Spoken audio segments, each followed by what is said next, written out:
Good evening. Welcome to Investigator News, and I'm your host, Ellie. And I am in wonderful Tennessee, Nashville.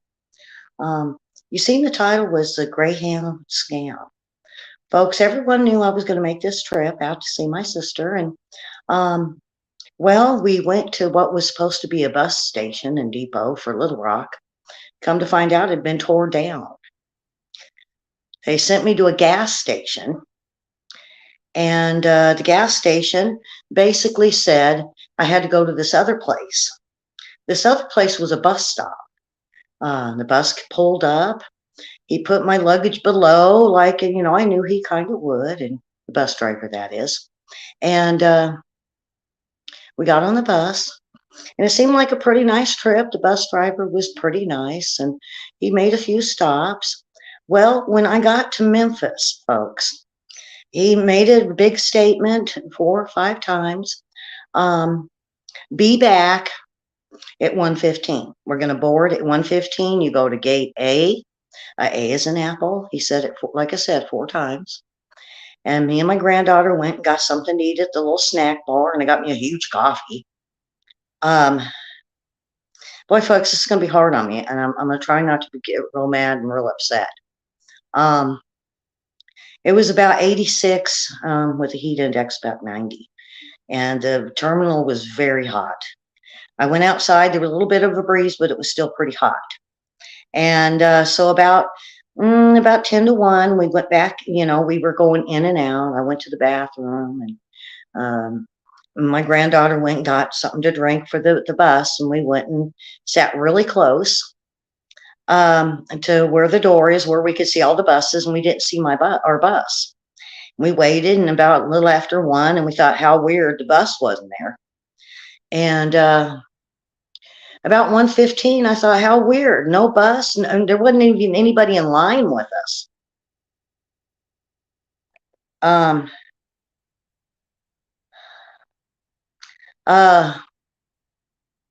So I went into security because, get this, they closed the Greyhound station in Memphis at noon.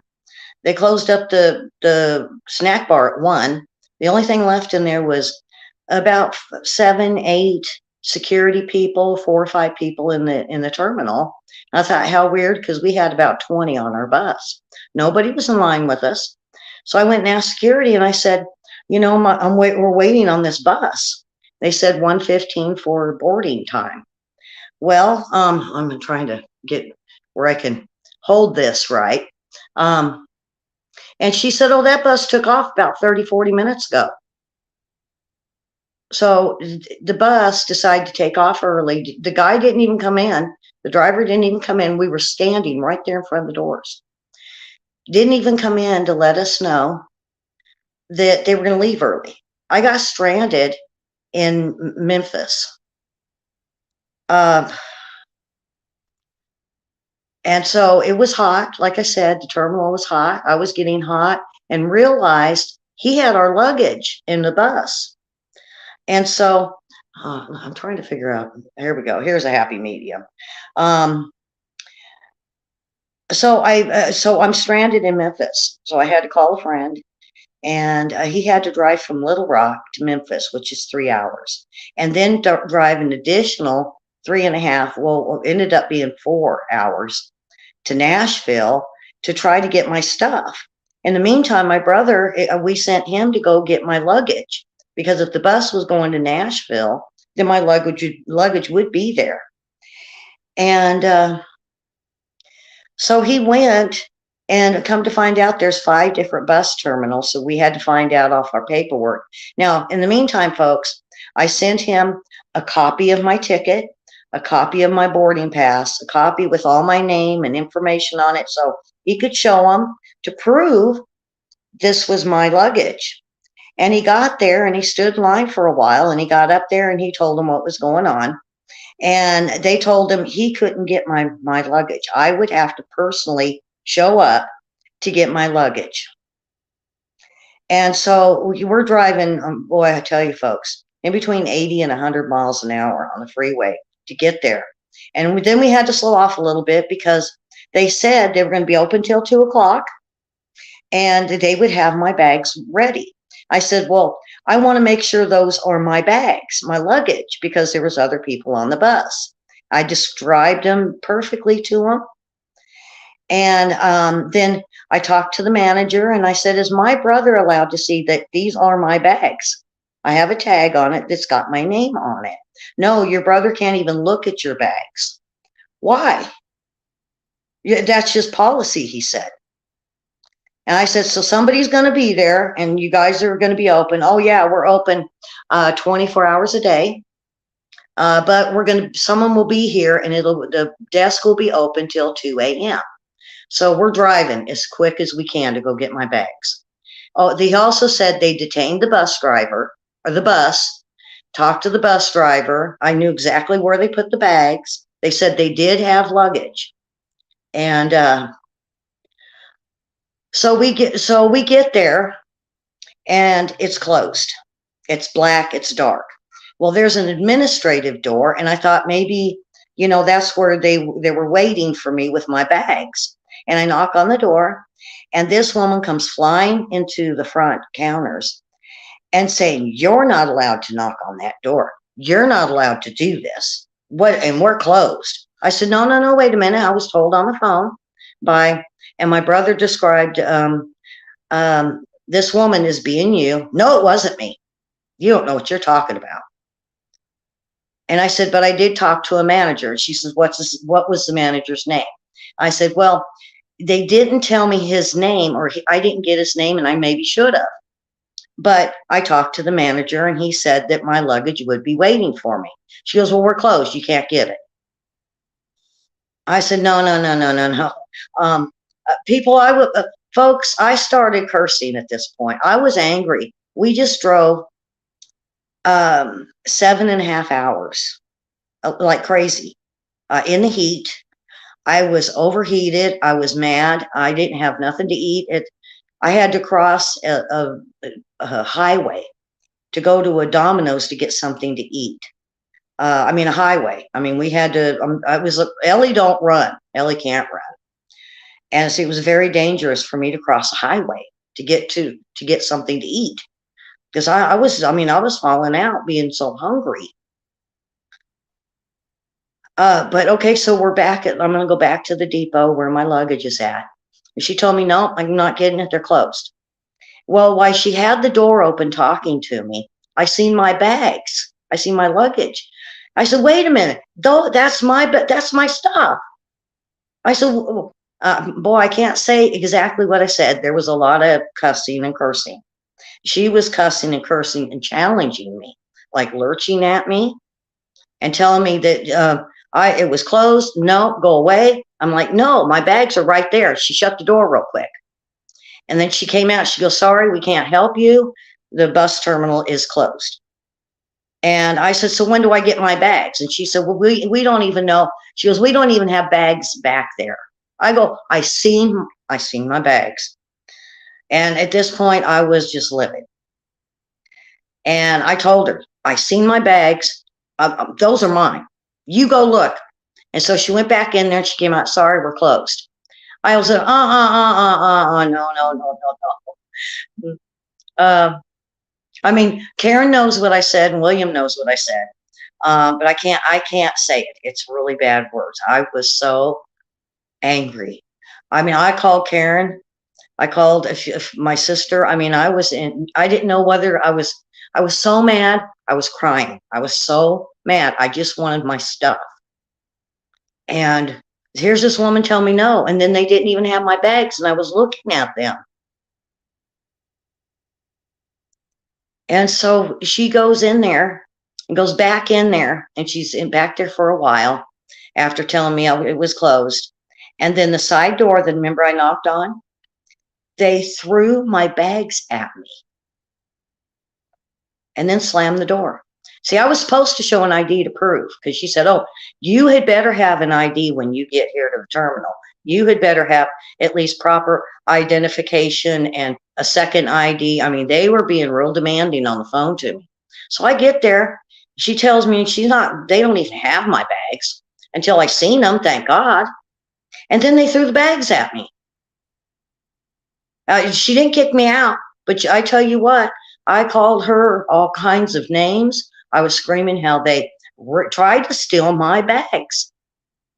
And, the thing about it was, first of all, they dumped me in Memphis and gave me a wrong time to reboard. And the other thing was trying to say they didn't even have my bags and that they were closed after telling me on the phone I could come get them.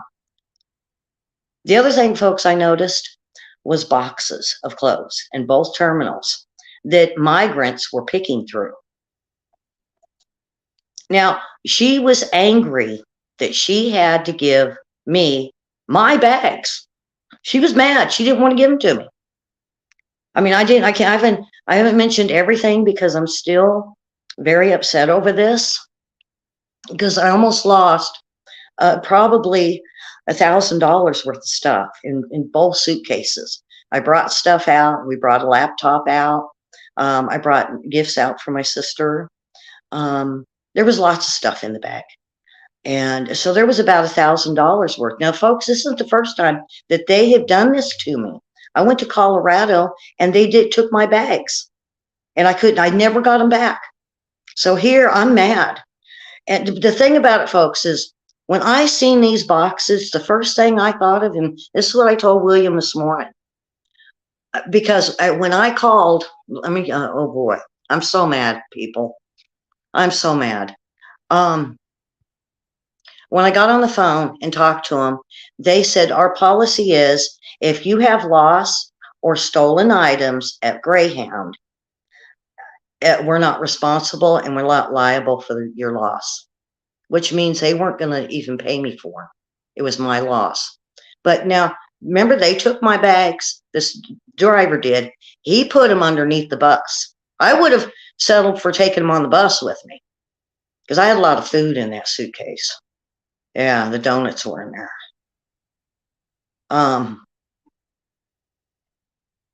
Oh boy. And this isn't going to be a long broadcast because there's so much going on here. So they tell me that they're not going to, basically, it's my loss. And I would say, no, I got my stuff back, but I want a refund. Oh, sorry, your loss. I don't get a refund. And I got overheated. I'm still having issues with my MS. I have not quit sweating and I cannot cool off. Even though in a nice, cool air conditioning house, my body is in overdrive overheat. So I'm having medical issues now. And okay, so let's go to the boxes of clothes. My perspective of this, because it was new clothes, shoes, backpacks, there were suitcases. I thought, oh, okay, now I get it. The scam with Greyhound is let's steal everybody's luggage, give the migrants all the clothes, and then they keep all the valuables. That's just how I feel, folks. I'm going to get more into this because we are going to investigate Greyhound bus for the scam that they are. Do not ride on Greyhound. You know what? They could sue the hell out of me, but I am hella mad. Oh boy, I'm real mad. I mean, when I was calling people yesterday, I was so mad I couldn't even think. I was so mad I didn't know whether to cry or you know what? I wanted to go back and beat her up at one point. I said, don't take me back. I'm just going to go hurt her. That's not the right thing to do. You know, I know it. I knew it. I probably wouldn't have done it, but I got scammed. I got scammed. And, you know, I'm going to find either I'm going to go to a small claims court or I'm going to go after them legally for this because this wasn't right, folks, what they did to me. This was not right.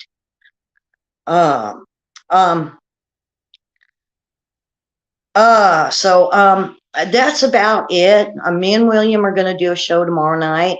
And when I can calm down, I'm still, oh boy, I'm irate.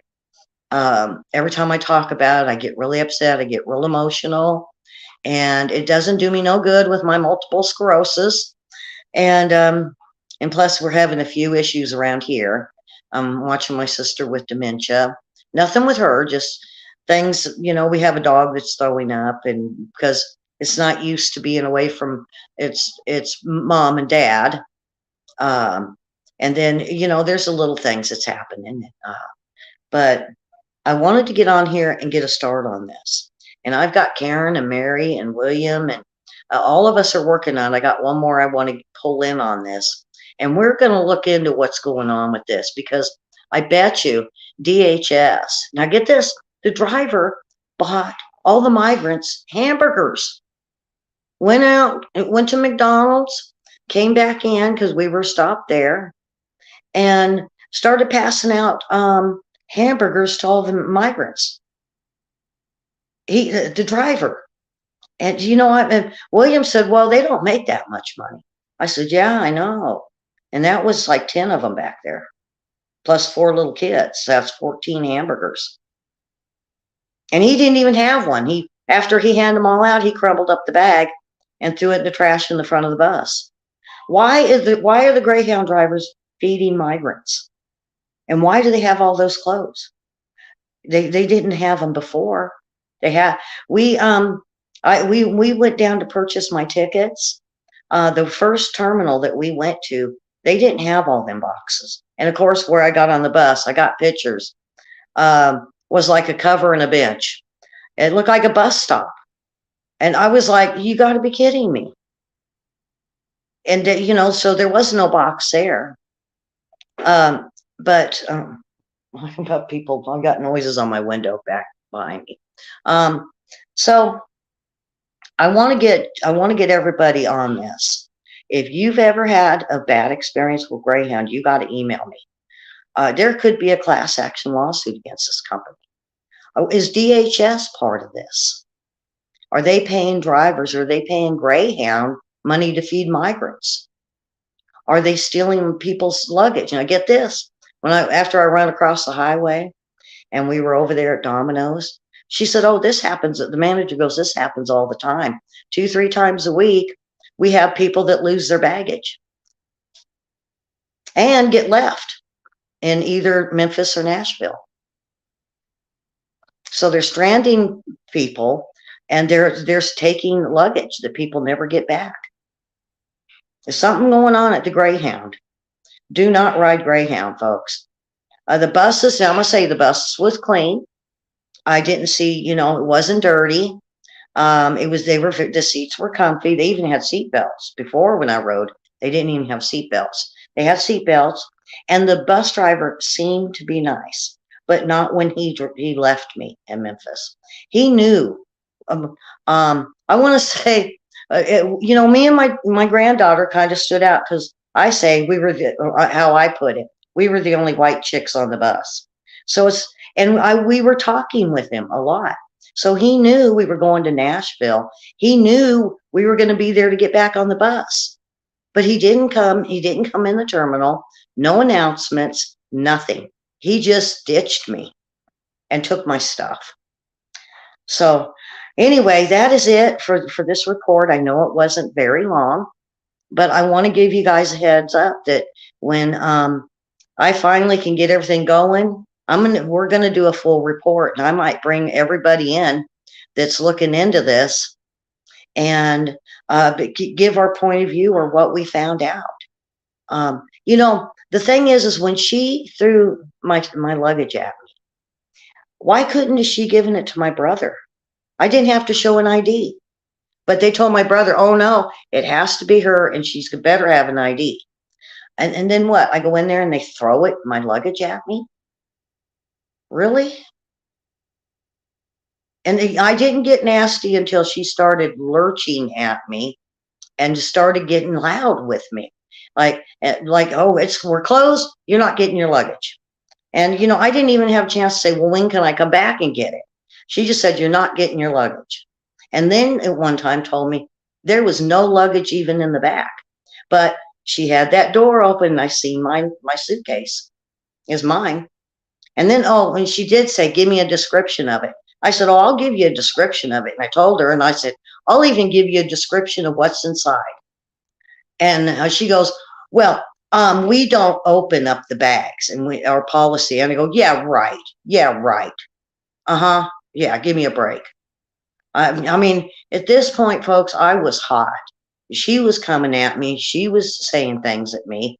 and I wasn't gonna let them get away with taking my cases. And then to say there's no luggage back there, and then to throw it at me. Oh, lies, lies, lies. Um, the lies at the Greyhound bus. Don't ride it, and you know what? They're going to scam you. Now, I'm not. They're even saying I don't even get my fare back when I didn't even make it to Nashville. I only made it half, not even halfway in my trip, and they ditched me. And now I'm having medical problems. They're not going to give me my refund. They almost didn't give me my stuff back. And even my granddaughter, we're both overheated. It was because it's humid, and I just can't do this heat. And there was nowhere to cool off until we ran across the highway the 4-lane highway to get to Domino's. And I tell you what, folks, I made it from the parking lot to the curb, and I had to sit and rest. I was so hot. I felt dizzy. I felt dehydrated. And then I had to run across that highway. I only made it halfway. I had to stand in the middle on like an island thing. I had to rest there, and then I had to run the other 2 lanes. I can't run, folks. And man, and then I got to the parking lot, and I had to sit on the grass and rest again. And then after 5-10 minutes, this is sitting in direct heat, direct sun. At that point, I was even feeling faint. We got inside Domino's, and I said, I can't order. If you got something cold I can drink, I have got to sit here for a little bit. Then I'll promise I'll order food. They brought me out a big glass of ice water. They brought me out a Coke and took my order from us. We didn't even have to move.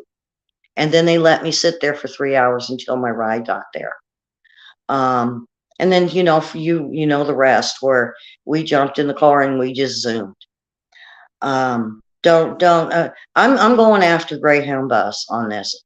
Once doing it to me when I went to Colorado, they stole my luggage, 2 bags in, and now they were trying to steal mine and my granddaughter's bags with about 1,000. We had a laptop in there that was worth.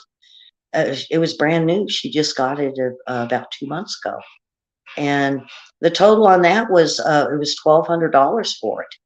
So, like I said, we had over $1,000 worth of stuff. I had my iPad in there. I had clothes. I had just about everything. Gifts for my sister, gifts for my brother, and I think they looked inside. They seen there's some nice stuff, and all my dress clothes. I'm not going to tell you the other perks to it, but it would have left me and my granddaughter, if they would have kept them, we would have had no clothes in Nashville. We would have had to buy clothes, and not to mention the stuff missing.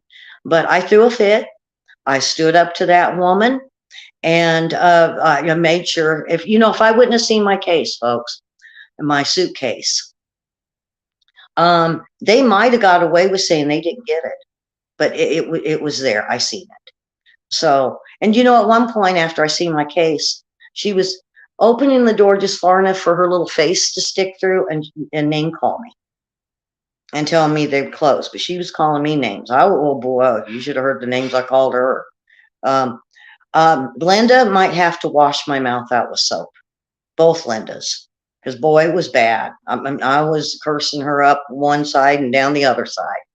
And her eyes got really big, and she was lurching at me, and she was mad, and she was shaking, and I wasn't shaking. I was just cursing her out. So it was a big, they say you meet one crazy person at the Greyhound station, and for a second, I almost felt like I was the crazy one, but no, I had every right. And I screamed all the way through that place. They were trying to steal my bags all the way to the car, and, got my stuff in the back, and then we had to zoom off. So, folks, do not ride Greyhound. It is a scam. They will rip you off. I don't care if they sue me. If they sue me, guess what? I get in court quicker to say my part, what they did. I mean, once, but twice. Because I was really going to make this an awesome trip on a Greyhound to show you guys how cool it would be maybe to travel by bus. Oh, no, not no more. Forget them. Do Amtrak. But then Amtrak, everything's derailing. So Anyway, that is it for tonight. I share this video because people need to know what Greyhound just did. And they knew I was media after it was all said and done. And I told them I'm going live, and I'm going to trash you guys. I'm done with this. Trying to steal my bags. Okay, so subscribe and share. Share this video for sure. And me and William will be back on tomorrow night. I'm not real sure. Because I'm my sister's, like I said, got dementia, and I'm working around her schedule. And but me and William will be back tomorrow. He's going to do some trivia for you. I'll get some news for you. But share this video. People really need to know about the Greyhound scam. So thanks for watching. Thanks for your support. And anybody that wants to call call Greyhound and tell them you don't do Ellie like this and you didn't need to steal her stuff, call them. So, all right. Thanks for watching, and we will see you tomorrow night. Have a wonderful night, folks. I'm trying to. I'm still a little angry, but yeah, Karen says they messed with the wrong woman. They did. I wasn't going to back down. I wasn't going to lose my stuff. I knew when I seen that bag, I was getting my stuff. All right. So with that, folks, you have a wonderful evening, and we will see you tomorrow night for some trivia. And then we'll be back on Monday. I will be leaving here Wednesday. We are going to go up to Kentucky to do some sightseeing, then over to, of all places, Memphis. We want to go to the great big super sports thing. So I'm going to do a show there maybe. And then I will be home on either Thursday or Friday. I'll be home Friday. So it will be the following Monday when we finally start our whole week all fresh again. But I'm going to try to get in here as much as possible and show you some of my trip. Maybe tomorrow I might do a little one out in my brother's backyard. He's got a beautiful Japanese maple. He's got some beautiful stuff back there. Right now I'm in one of his rooms, and he says it's got the best connection for the internet. So that's where I'm at. And anyway, have a wonderful evening, and we will see you tomorrow. Be sure to share this. Bye-bye, folks.